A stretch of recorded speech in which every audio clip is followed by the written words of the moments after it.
Në shtëpinë e Big Brother Kosova, tensionet shpesh arrin kulmin në momente të papritura, dhe një nga këto çaste ndodhi kur Fjolla shpërtheu në një debat të fortë me banorët e tjerë. Me zë të ngritur dhe ton dominues, ajo ju drejtua të gjithëve, duke kërkuar respekt dhe duke theksuar rëndësinë e rolit të saj brenda lojës. Keni respekt për mua. Unë jam ylli këtu. Kam kartjer sa ka jetë. U dëgjua Fjolla duke bërtitur, duke u shprehur qartë se nuk do të toleronte mungesë respekti dhe duke synuar të rivendoste kontrollin mbi situatën. Banorët e tjerë mbetën të shtangur për disa sekonda.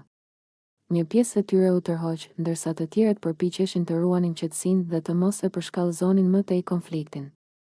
Ndërsa tensioni rritej, Eliona u përfshi në situatë dhe duke i folur Fjollës me një ton më të qetë, por gjithashtu të drejtë për drejtë, i tha: "Ik, mojtorollake", një shprehje që pasqyronte lodhjen dhe pakënaqësinë e saj, por gjithashtu një reagim ndaj mënyrës se si Fjolla po impononte autoritetin e saj. Në atë moment, Hygerta ndërhyri, duke i kujtuar Fjollës se çdo banor ka të drejtë të shprehet dhe të ketë karriere të tij brenda shtëpisë.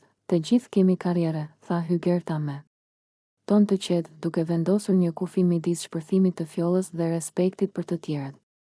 Kjo ndërhyrje solli një pauzë të vogël në tension. Por nuk e mbylli plotësisht debatin. Ky incident tregoi një herë të tjera se Big Brother Kosova nuk është thjesht lojë strategjie. Është një skenë ku karakteret nxjerrin në pa anët më të forta dhe më të dobëta, ku egoja, konkurrenca dhe dëshira për të imponuar veten mund të krijojnë konflikte të ashpra. Pas kësaj përplasjeje, marrëdhëniet mes Fjollës dhe banorëve të tjerë u tensionuan ndjeshëm. Banorët e tjerë e kuptuan se nuk mjafton të respektojnë rregullat e lojës, duhet të ketë edhe durim, qetësi dhe një balancë mes respektit për veten dhe të tjerët. Ky moment u bë një nga episodet më të diskutuara të edicionit, duke